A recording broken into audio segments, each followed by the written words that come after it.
No, not good. Good. What the hell? Oh my god. Oh, we're Leashed Dads. He's Justin. That's freaking Jared. We are two dads who are tied to our everyday responsibilities, our parental responsibilities, like taking care of our kids and trying to wean them off of certain habits that might be detrimental to themselves in the future. Justin, how was your week? God, I have no idea. Weekend. I don't even know what the fuck is going on right now. We just kind of... Jesus. I need a moment. All right. No, frick. Oh, I'm biting my nails. Again. Oh, shoot. Okay. Will you stop? Stop with your habits. That's a bad habit to get into. God, you're a terrible person right now. God, okay. No, so let's get down to business. To defeat... Oh, what? No, that's a Disney habit. I'm sorry. That's me going off on a tangent, singing songs. Yeah, this isn't Mulan, Justin. As much as I would like it to be some sort of fighting scene. Yeah. This, back there, I mean, those are gnomes. That's my army. That's my gnome army. I'm the leader. So let's get down to business. Copyright pending. Anyways, so as far as a week, I don't know. I think the weekends are really what exhaust me. But overall, I think it went pretty well. Kind of counting down my days, honestly, for transitioning over to my new team here. I've got just the upcoming week is the last week, but I was doing a lot of updating for training material and whatnot, because starting tomorrow, my team has like three new hires coming in, so they wanted to have the material ready to go. And I'm stuck probably training them a little bit, which isn't a bad thing. That's how it goes. They'll shadow me. My manager's on that. My manager really trusts me with a lot of the stuff that I do, and she really likes just everything. She's also given me opportunities to improve my own training skills and help me build myself up. So it's great in the long run. So, yeah, overall, the work or the week, cleaning up work messes, just making sure things are getting organized before I leave, and my team can kind of pick up my accounts and whatnot. Kane's week, or like running around 3 to 4 days a night. Oh God, no! What the hell? Kane's in like wrestling 3 to 4 nights a week. So we're running him games around back and forth. Sorry, matches or practice? He's part of a club now. So it's just like a lot of wrestling practice, and then Mondays and Wednesdays are kind of like dedicated to kids. So it's focusing on like kids his age and whatnot, or just children. But then he also goes to Tuesday nights, which is like live wrestling. So anybody can come, and they're just kind of, it's not really live wrestling, but they're practicing moves on each other. Okay. Which is really nice. So it's not like, all right, we're going to take the entire hour or whatever to sit there and teach you a move or break things down. You're going to use something you already know, and we're going to live wrestling again. You're actually going to be like, this is what we're going to do, and then from there you just go into it. Or you practice specific moves as well. But it's not so much of, all right, I've got you in a headlock, and then I'm going to do that. It's basically, you're going to fend for yourself at that point. Okay. There's just been some other random things going on. Not too much there. Just, I think, random events. Kane and Sam had gone to a cupcake thing at the school, where the cupcake it's a freaking giant cupcake, dude. Like, holy crap, the cupcake is big. But they got to decorate it. Nice. Kane decorated his with, like, Lego candy. Like, actual Lego candy bricks. Too cool. And then, of course, they both came home with Peeps, and I just devoured those Peeps when I took them off the cupcakes. No problem, because they don't really like them. Peep? But, yeah. I am a Peep fan. Speaking of which, Peep time is coming up again. It is. Yep, candy time. The bunny is going to be hopping. Thursday, I went to another show at the PAC, or Performing Arts Center, and it was actually a show, and it was really great. It's kind of, Cirque du Soleil? For all of you out there that know Cirque du Soleil. I've never seen it. Now, this one is more, it's got a musical aspect to it, but at the same time, they do a lot of stunts. Free-handed stunts. And actually, this is a better thing to look at.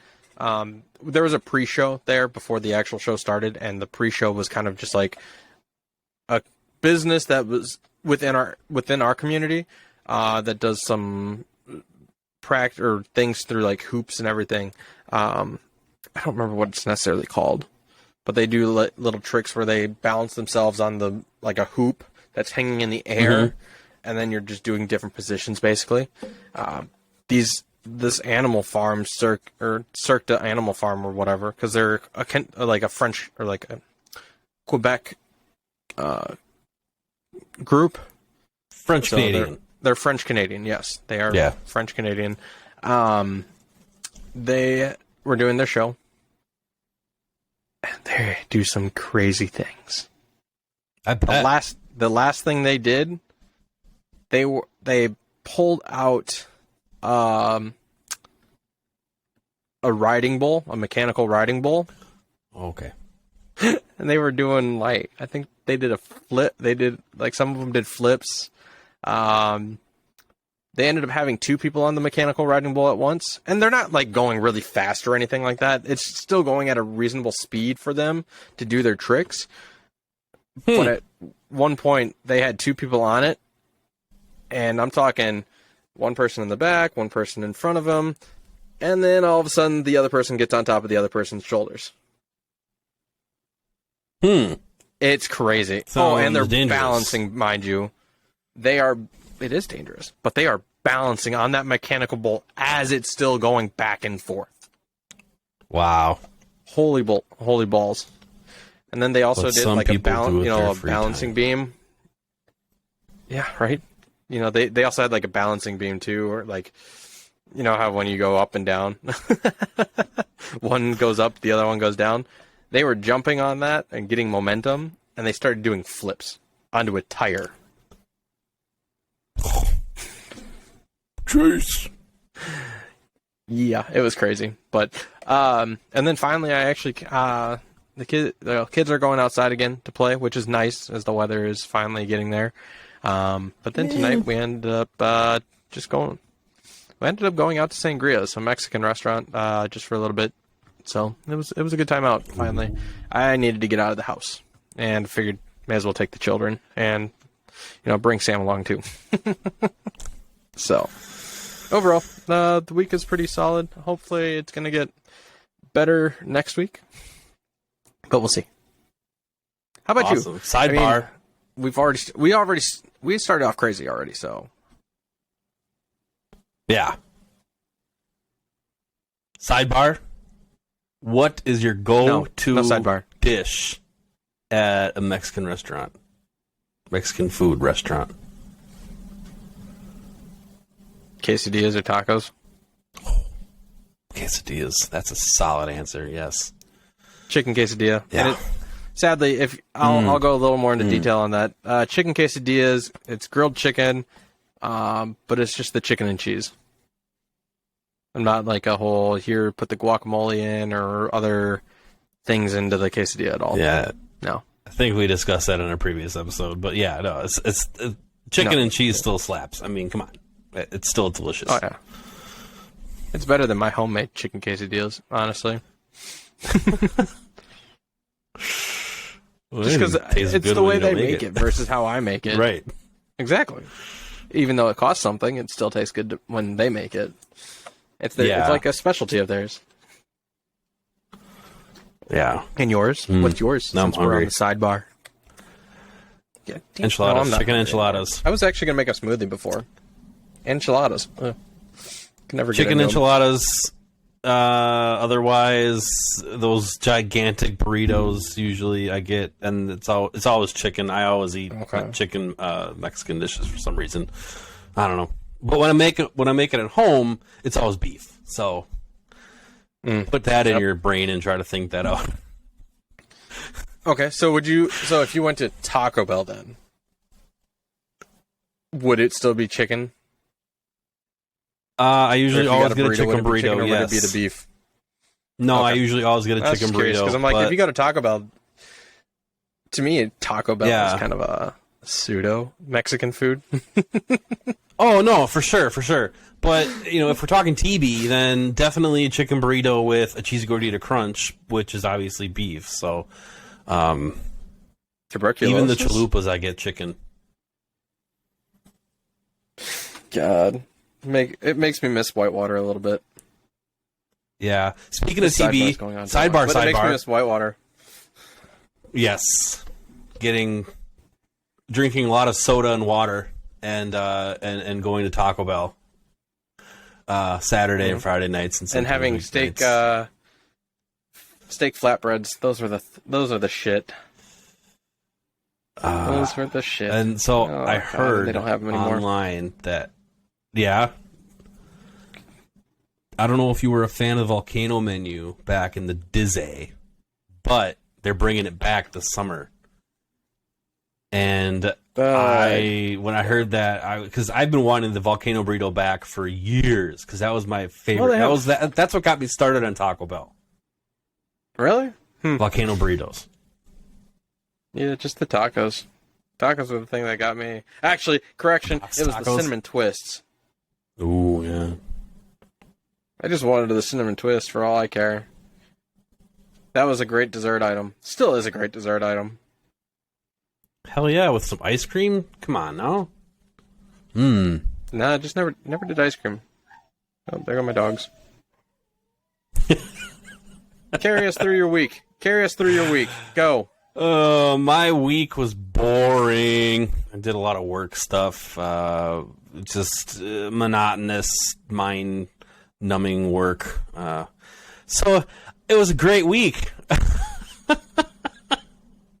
But anyway, it was going well. Natalie, my wife, unfortunately fell yesterday morning, and twisted her ankle pretty good, sprained it pretty good. It was pretty bad. So how dare you not take care of your wife? I know, and it sucks because I wasn't there to see it happen, so I didn't really know exactly what. I mean, the girls and I were still asleep. It was like 7 o'clock in the morning, and so she heard something snap.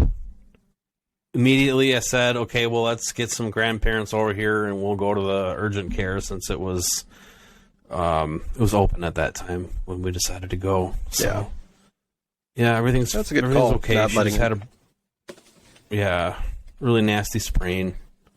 Got it wrapped up, ice, everything else.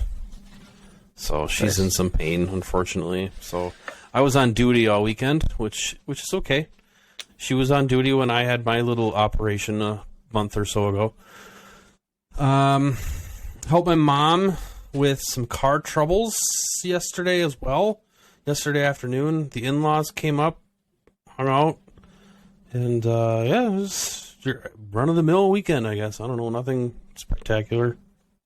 How's your car injured, doing? go to the ER. Doesn't sound like a good weekend at all. But how's your car doing? Since you're on the topic of helping your mom with car troubles. Oh, it's fine. The screen hasn't glitched since, but still looking up just to keep my eyes open. Yeah, thanks for asking. Yeah, no problem. I mean, it's an investment you had to make. So, regardless of how it goes. But yeah. Yeah, had to. Keyword there. Yeah, so thankfully right now everything is running smoothly. You talk about how Natalie sprained her ankle and you were taking care of the kids. So I want to get an idea here. When you're taking care of the kids, what kind of habits do you notice they're doing? I don't know. They're nose pickers. What do you mean you don't know? You're watching them, so you should. You were a nose picker? Oh, so am I. Oh, yeah. But mainly, they weren't thumb suckers. Sadly enough. They weren't thumb suckers. They are semi-attached to items. Antonio more so, that I've noticed so far. Eleanor has her dolphin, but that's a more recent thing, like in with the past 3 weeks, where she's gotten attached to a little stuffed dolphin. And then Cora, nothing really, besides, like, nose picking and scratching people for some stupid reason. Like, that's her go-to thing to fight back against her sister, is to scratch. Of all things. It's a reasonable thing. I mean, it's not a good thing that they're fighting like that, but... Don't go all Catwoman on, just smack. God, you obviously don't know women when they fight. It's all... No, I've only seen one cat. That's not politically correct. I've only seen one high school fight between two young ladies, and I guess hair pulling, scratching. Yeah, I guess. I'm only kidding. It's just a very bad stereotype of them fighting like cats. You young females out there, you don't really fight like cats. I've seen otherwise. Nope. Yeah, granted, I don't know it's you're defending yourself, so I mean, you're probably gonna throw punches or whatnot versus the. You may joke like you do this, but we know. I've seen aggressive females out there. So I would like to apologize for almost using that phrase. It is not politically correct. You don't fight like cats. You don't look like cats. Nothing has to do with cats. Nothing. What about you? How are your kids? Anything going on there? Oh, God. Let's see here. Well, nose picking is a huge one for a 10-year-old. Yep, it's a very attractive feature, honestly. I love seeing him do it every day of the week. Let's see here. He's got boogers. There are some tantrums every now and then, or just running off crying because of being told no, or not necessarily getting what they want.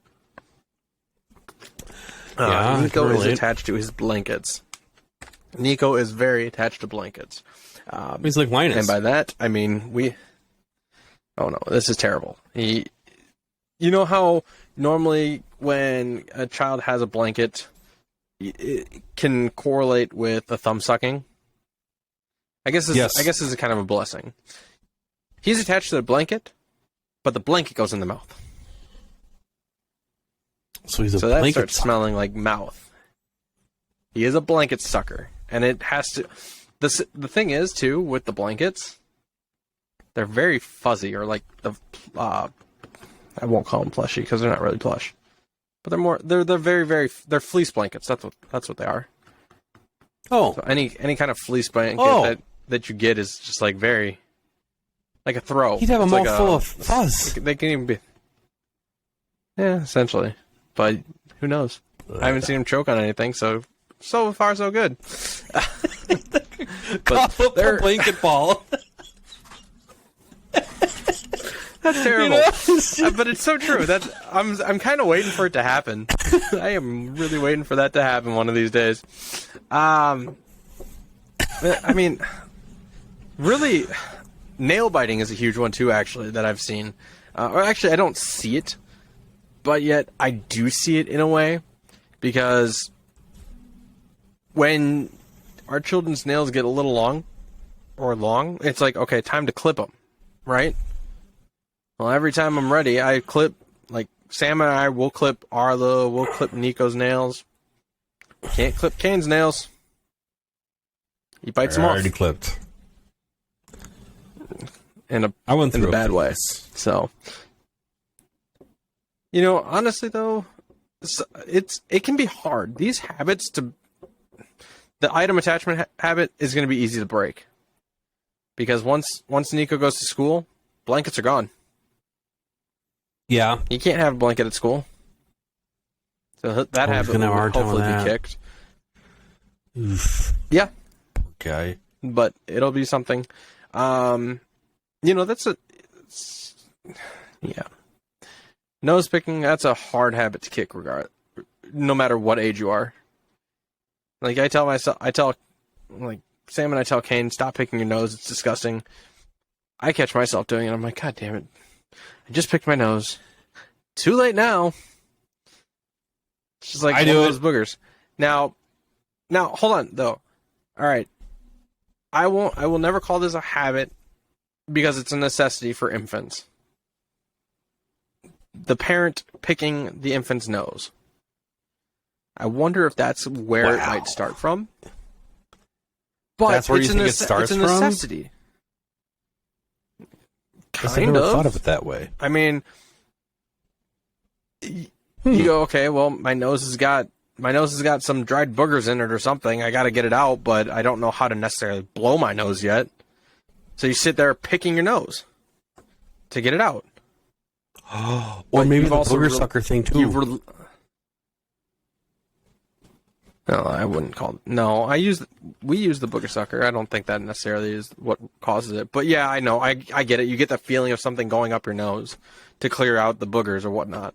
There are endless possibilities as to why that could be a habit. But it's a very hard habit to kick because parents, you guys are not always around your children to actually stop them from picking their nose. And teachers or friends aren't going to tell them to stop. Friends might, but I'm not speaking from the person. I don't know. I don't think I've ever had a friend. Unless the friend is like, catch you pick your nose and slaps your nose and says, stop. I don't know.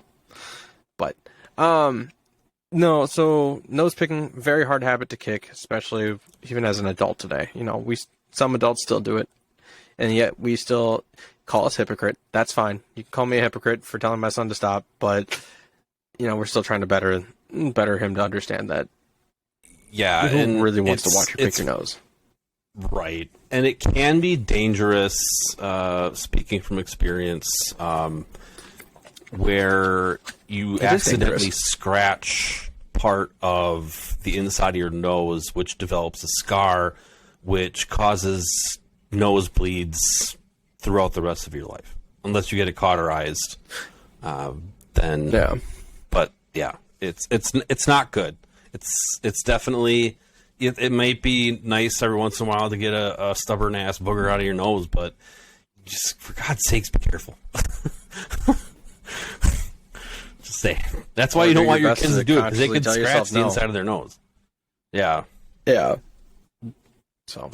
I kind of wanted to touch on the item attachment though, because you mentioned that Eleanor is attached to her dolphin recently. Antonio's attached to some items. I'm curious. Stuffed tiger. Nico's only attached to blankets. Stuffed tiger. Okay. Do you have any idea of what could lead up to that? Because that's actually very critical. Nico's blanket thing is really just a comfort thing, and knowing that he's able to put that in his mouth. Comforts him. Makes him feel secure. What is it about the stuffed animals? Well, I think it's the same thing. It's psychological. It's something that they can hold on to that makes them feel safe, I guess. Secure, even though they're still scared when they hold it. So I guess I really don't know. Should we ask our children why they like it so much? I might do that. You can. I think it's never a bad thing. You want to get an understanding of what it is. I mean, is it something he relates to? A stuffed tiger, for example. Is it because he really likes tigers now? Is he in I'm obsessed over tigers and this is the only stuffed animal I have that is a tiger? Nope. No. Maybe when he was a baby, but from a certain. Not now. Okay, fine. No, I'm just saying. I'm trying to give an idea of what could be that, but the fact that being of a certain age, you'd think you would already have a stuffed animal kick. Or, you know, I shouldn't say that either, because Kane being about 10 years old, he's got a lot of, like, pillows and things in his bed that he likes to sleep around. He's not, like, holding on to him for dear life or anything like that by any means. It's just he likes to feel surrounded by a lot of things when he sleeps, which is kind of weird. I say kind of weird in the sense of he wakes up drenched. Almost like every single time he'll wake up, he's like drenched in sweat. Or it's could too hot. Be drenched in sweat. Yeah. Yeah. And then sometimes he, you know, says or states that he gets too hot. It's like, you wonder why. Let me retract. Let me pull back. It's not really weird. It's just different from a standpoint of you get too hot because you're surrounded by all this, like all these blankets or stuffed animals that really kind of can keep you, you know, keep the heat near you, which I get. Yeah. It's fine during wintertime. But like during summer is where that really comes in. It's like, I mean, people do sweat, and that's just so weird. Well, it's not weird, but like people do really get overheated. Like Sam, she is abnormally hot at night, where, you know, thankfully, her and I kind of opposites. She's hot like a freaking heater, and I'm kind of like a freaking freezer.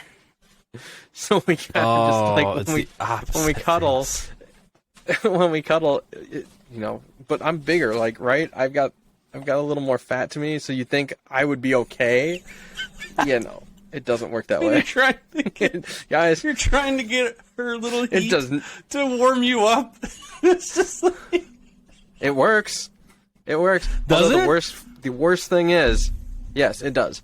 The worst thing is, as much as she produces so much heat on her like skin and everything, her feet. Ice cold. Freezing. Frickin' freezing, guys. Folks, it drives me nuts.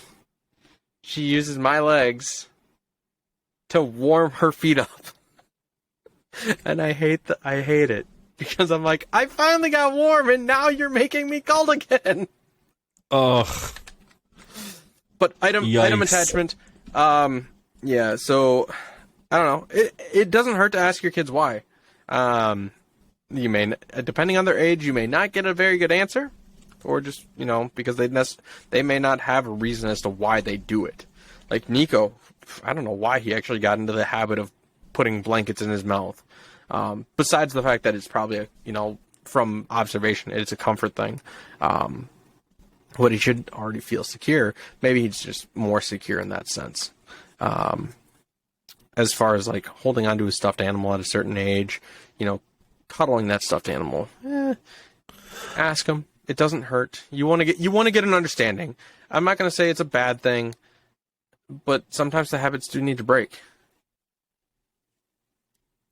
So he wasn't the thumb sucker. He started with blankets only. So what about a nook or a nookie or whatever nooch, whatever the hell you folks call it out there? Pacifier, nook. I was a nook baby, but that habit broke very easily for me. Nico, not a nook. Let's see here. I was a nook baby until my nook, I think, from the stories, my nook went into like dirty laundry and got thrown in the wash. And just disappeared. So basically, yeah, it just disappeared, and then I stopped. The funny thing is, we talk about nooks. My youngest, Eleonora, she is a boob baby. Cannot, for the life of us, get her right now to take out of a bottle. Yeah, for feeding. My kids were like that. No, this is like, we need to get her into the habit of eating out of a bottle, though, or feeding out of a bottle, because eventually Sam is going to go back to work. Oh, yeah. And if she's not going to feed off of a bottle, she's going to starve. Now, granted, maybe it's one of those things where mom's around, so she's able to get the scent of mom. So it's like, okay, fine. I'll just feed off of mom. But we are working. We have tried so many things. We actually recently purchased bottles that they're called booby bottles. One of them is like just a regular sized bottle, but the nipple itself actually feels more like a nipple of a boob or the breast. To be more politically correct, it feels more like it's supposed to feel more like the breast texture from when they feed. The other ones, they're shaped more like the breast. Yep. So it's, I could, to hold it, essentially, when trying to feed my baby girl, I could put the bottle up to my chest and, act like I'm feeding her from my breast. I don't know. It hasn't worked yet. But yeah. Well, here's hoping it does. I would say it's a challenge. She's developed a habit. Oh, yeah. Yeah. It took us quite a while to get Cora to use a bottle. Eleanor had to because she was in daycare. But, yeah. Well, that's what we're worried about, too, is... Yeah. The pacifier, both girls, at their second birthday, it just disappeared. We don't know what happened to it. It's gone. Pacifiers? Turn 2, it's gone. Yep. Nice. Yeah, it went over pretty good. I don't know. It wasn't terrible. Took them about a week. It is what it is. You get rid of them. Yep. They're not very observant at that point, I'm sure. That's another good one. What? So. Oh, I'm thinking still, and it's very dangerous to think, but I can see the smoke coming out of your head. No, that's my hair, but thanks. No, so the thought I had here, getting rid of the nooks, but children not being very observant, I think is a very bad thing in a way, right? I don't know if this is necessarily a bad habit by any means, but they something you gotta don't teach look to get out of it. Yeah. Yeah. I know. But they don't look. No. But you think a 10-year-old would actually understand to look up and down. No.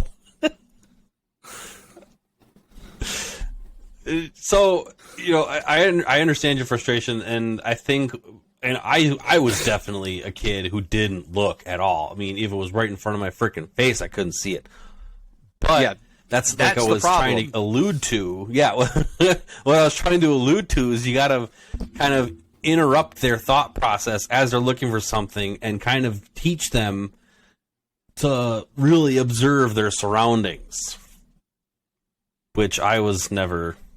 I still can't look for shit to save my life. That's my wife. And yet... Yeah.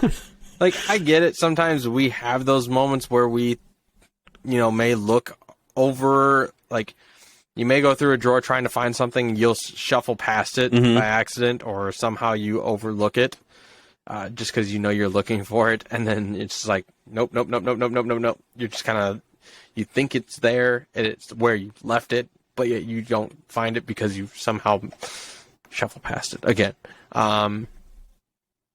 Or I don't know.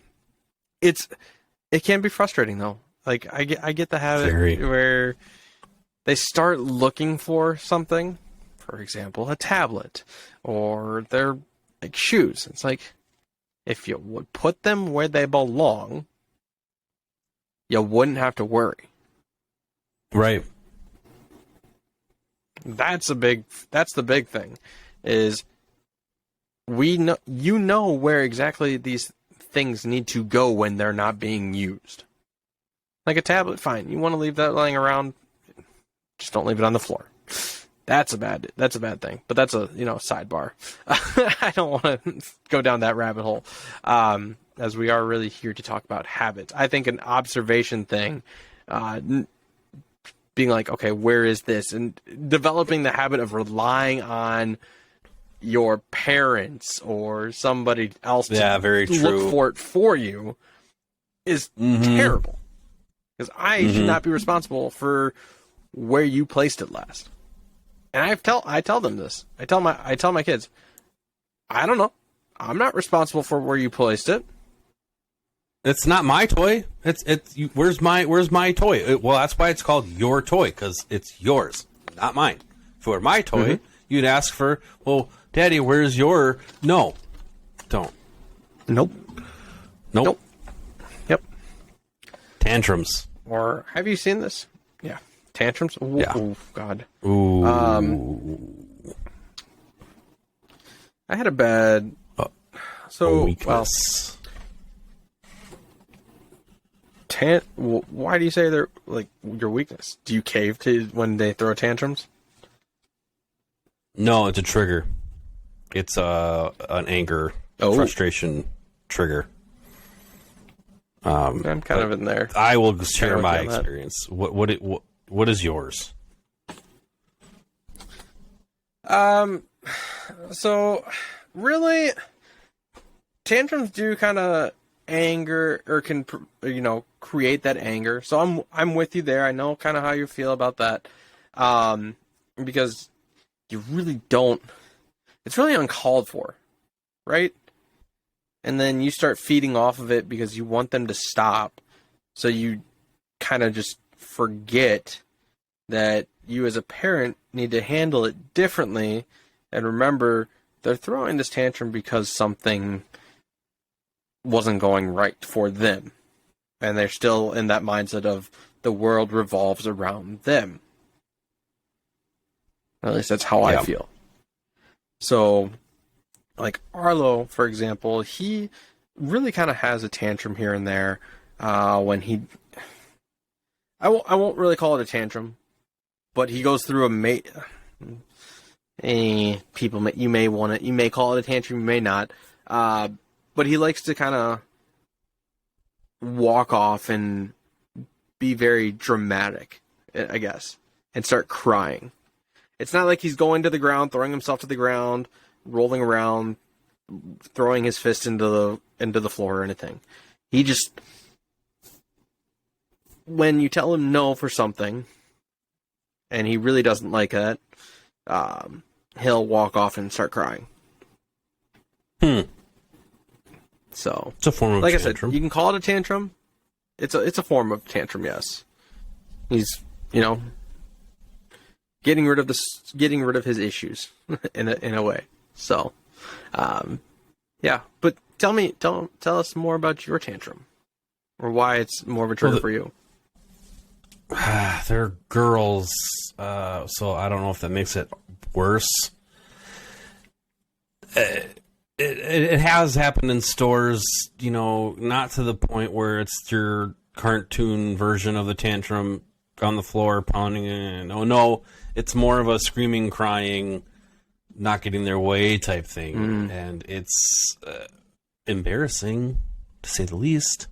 But, and I don't like being embarrassed, kind of like my father, but it's just, A, there's no reason for it, and B, it's hard to control, because in your mind, they're acting irrationally, but they're kids, so they're just doing what they do, and it is up to us to try to curb that habit and go to response to something they don't get their way by just explaining the situation and calmly handling the conversation and actions instead of lashing out and yelling and losing my frustration and just walking away.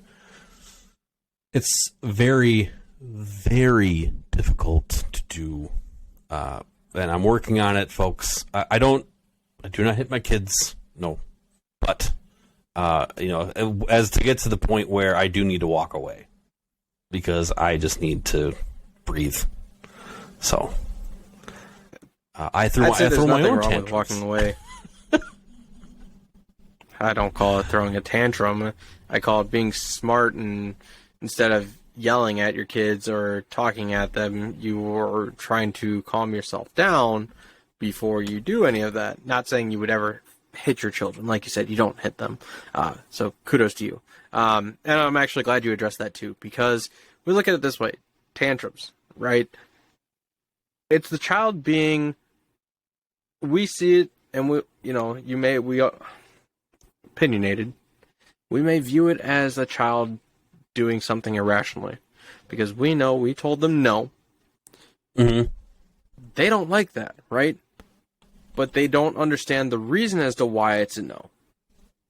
So if you maybe try to follow up and let them know why we say no. So let's say, because this happened too, even at the house, you understand it can still be frustrating. But let's say one of my children, they like to come up and ask for snacks. Is like, no, we're making dinner. We're going to have dinner soon. Yep. Still stomps off because that's what they wanted. Famous.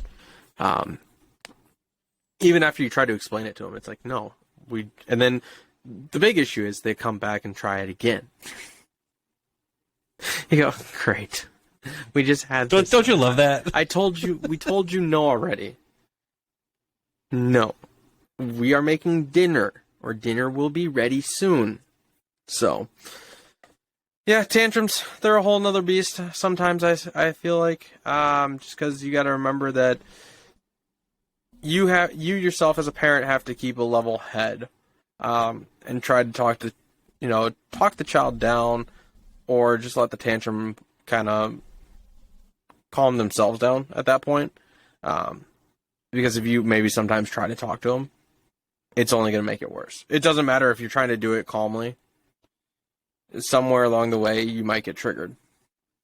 Right. Now, I've just had to sit by them. Are a hard habit. Yeah. Just had to sit by them calmly and just let them do their thing. And if it's in public, well, you just kind of remove them from the publicness of the situation. Take them aside. I don't know if you've ever done this, but I've seen this happen before. I know that I've seen parents handle tantrums quite well. I've also seen parents try to play this off before. And I don't know if you've seen this, but it's humorous in a way, but at the same time, I've wanted to do it, but then I get the death glare from my wife. All right? What is it? Your child throws a tantrum at the store. Hold on, I'm getting there. Your child's throwing a tantrum at the store. And you're right next to the cart, but you go, that's not my child. And you just walk away. Yeah, Sam, you don't really walk away, but you just go, whose child is this? Or that's not my child. Yeah. I don't know. Sometimes I get that some parents like to try to play it like that. But everybody handles tantrums differently, especially in the scene they're in, like public scene, that can be very difficult. And like you said before, Jared, embarrassing. But I still feel like tantrums are a very hard thing to break. I don't know how you can necessarily pilot around them at all, besides maybe just letting the child, when they're young, throw the tantrum and let themselves, or basically soothe themselves at some point. Yeah. But you gotta maybe remind them it's not okay to throw a tantrum from time to time. And that's where you have that conversation more or less after they're done and able to calm down again. So both parent and child have a level head going into it, rather than trying to do it while they're so much throwing the tantrum. I've actually had, like I said, Arlo does it every now and then, but I've had it, or one of my other sons had a big thing of throwing tantrums as well. and leading to some destruction. It was never pleasant. I don't know if he does it anymore, but hopefully as a 10-year-old, you're not throwing as many tantrums. That definitely would be embarrassing. Hopefully. But, nail biting. Like I said before, Kane, and clipping nails, Kane with his nail biting, I can't break that habit because I catch myself doing it every now and then too. I don't know how. How do you break a habit like that? Oh, they have things. They have the little solution you put on your nails. My parents did that with my sisters. It's like some spicy, like gross tasting thing that you just like nail polish. I guess I don't know if it works. I see that. I don't know. But are you going to do it while they're at school? You can't monitor what they do at school, and that's where most often his nails are being bit off, is at school. I don't necessarily see him do it at home, and I think nail biting though too is another way to show some form of anxiety. Yeah, so we all, honestly, I think we all have a form of anxiety, and we handle it quite differently, or we just, sometimes we're not aware of it. But I think his nail biting is more of a anxiety kind of thing, handling anxiety or nerves in such a sense. But do any of your kids bite their nails yet, or start biting their nails? Not yet. Okay. Well, hopefully they don't at all. Yeah. Yeah, I don't think. No, I haven't witnessed that or. No, definitely, because their fingernails are long and they don't like their fingernails cut because they think it hurts. So. Yep. Arlo and Nico are the same way, though. When clipping their nails, it's like, I know sometimes if you do clip a little too far, like you get underneath the cuticle or right on the skin portion, it does hurt. But when you're clipping right just where it's really kind of at the end of the length, per se, like just a little, can't really. I can't show. Sorry. It's out of focus. But, yeah, maybe get the point. Where you just clip it where it's very, the long part, just to shorten it back down to the finger itself. Level with your finger rather than being overextended. They like to say it hurts there. It's like, I'm not even clipping past your finger. So, it's hard. But I don't know. Who knows? If we'll see how that turns out. At all. As bad as teeth grinding and clenching, which is another one. Ooh. Dentists love teeth grinders and clenchers for sure. I don't know how you can make break money that off habit. of it a little bit. Mm-hmm. I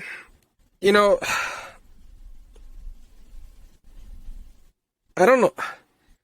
So that teeth grinding habit as a child, I think it all depends.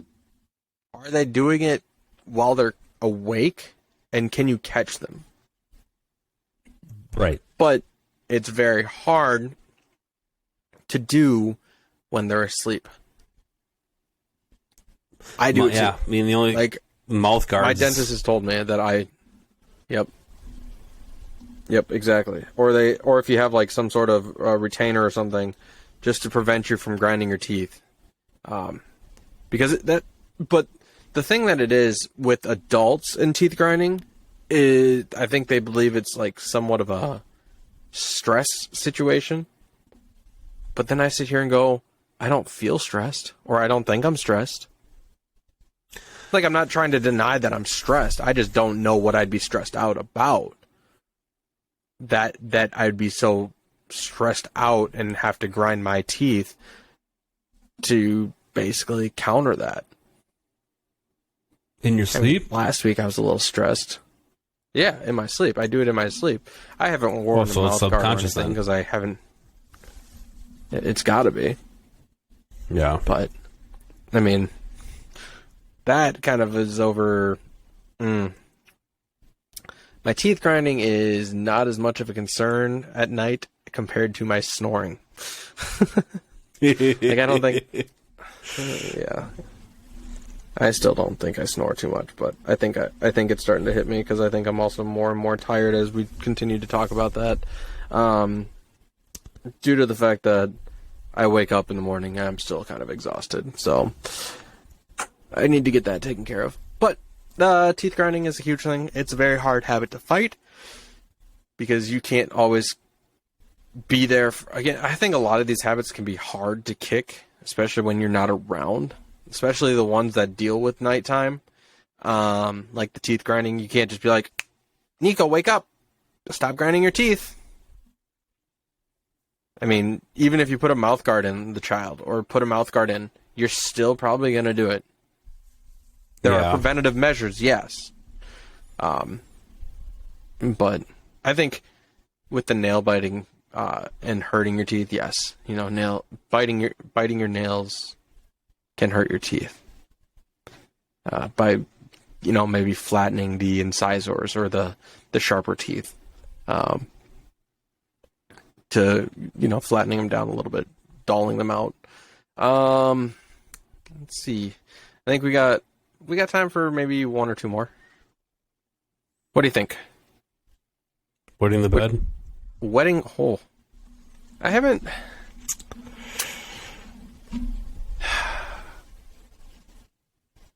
This is interesting. As much, you know, this is a very, I'll say it's a bad habit. Definitely agree. It's a bad habit that we don't necessarily like to deal with.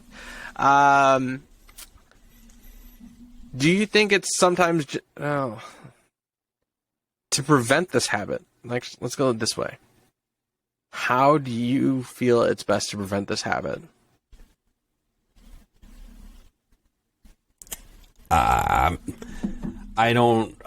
I've experience with this, not naming names or situations or what have you.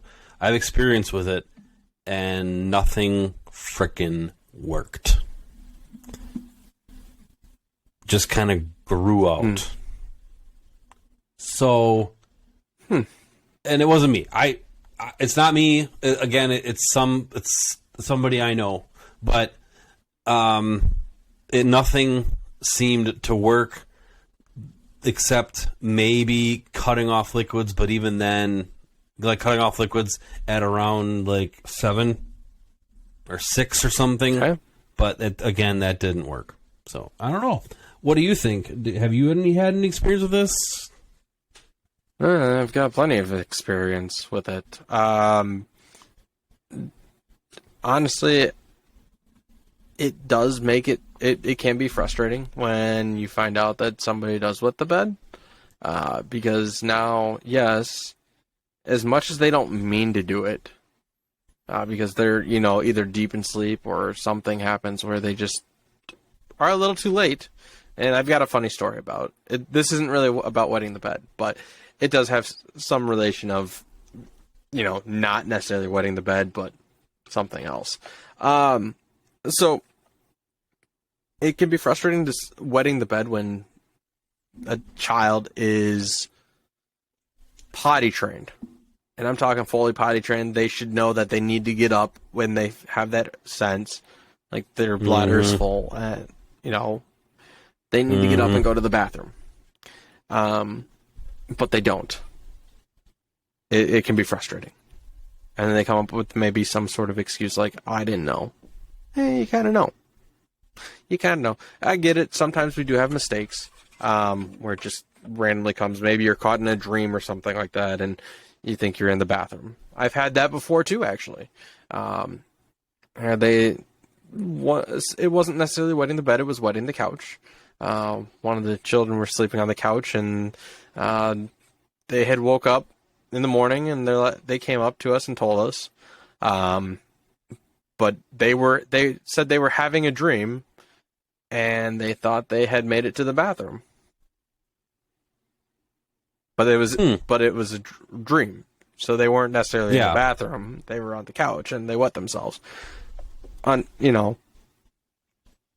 Mistakes. It's a mistake, right? Maybe the dream is too realistic sometimes. But I'll cover this quick here. I think fully potty trained people or children should not, it's more frustrating when that happens. But when you're working on potty training, I definitely say, no matter what, actually, make sure they use the bathroom. And if you really need to, cut the liquids off at night. Yeah. Don't let them have anything. Because that's really a kind of a, if you are working with them or, it's going to be an issue, they don't need the liquid. But I wanted to quickly talk about the funny thing that happened. One night, one of my kids has history of sleepwalking. So okay, he ended up getting out of his bed, and he was sleepwalking. Basically, he was going to the bathroom, but he was sleepwalking. He gets outside of his bedroom, pulls down his pants. No. And starts peeing on the stairs. Oh, no.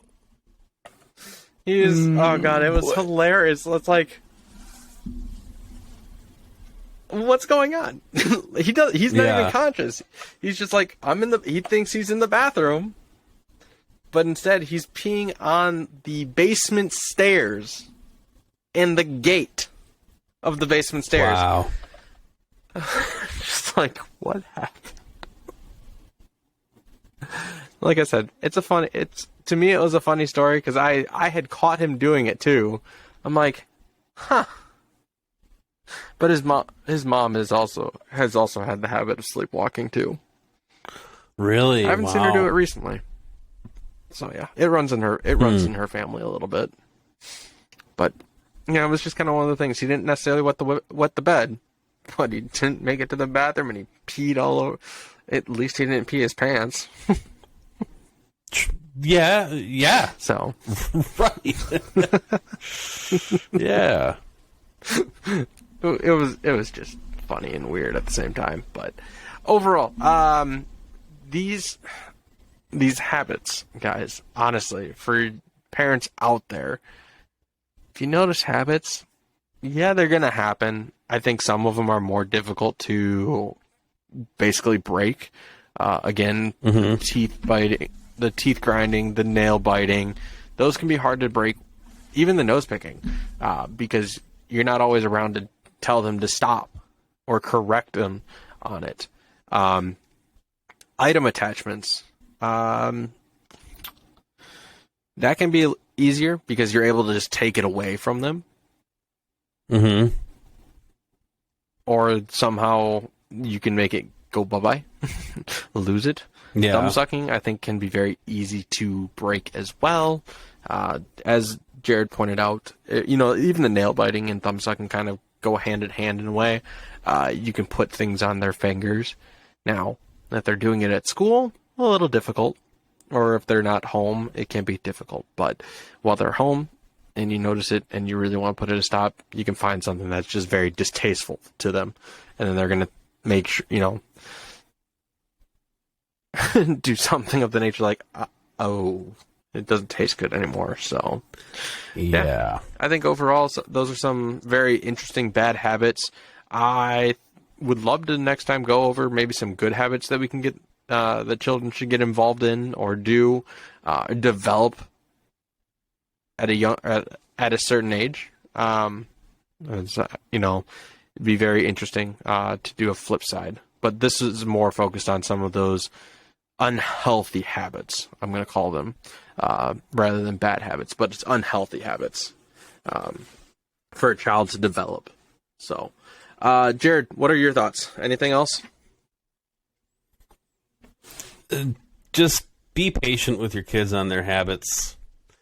Don't get all upset and angry if they're not breaking them. They might grow out of it. It's a possibility. And if they don't, well, that's just something they have to live with in their later years and work out themselves. But it's stuff where also you can't take things to school. like Justin said, like you said, man, he can't take his blankets to school, so that's going to break that habit. You know, when he's at home, well, I don't know. I guess it's on you guys. Yeah. Yeah, that's all I got. Yeah. So, hey, these habits can be. You can even laugh at the habits eventually, though, too, which is never a bad thing. But right, well, especially when, like, you know, a child's not wetting the bed. But again, sometimes you can have a good laugh just knowing about it or sharing those maybe somewhat embarrassing stories. So speaking of laughs, why do twins usually know each other's habits so well right from the moment of birth? Why? Because they have been womb mates for 9 months already. Womb mates? Oh my god. You really had to sell that one, didn't you? You're not. No, hey, I like it. Womb mates, yes. I don't know. But your laugh said otherwise. I have to stop my tongue clicking habit. Yesterday, the Zosa man almost punched me in my face, screaming, "What the hell did you just call me?"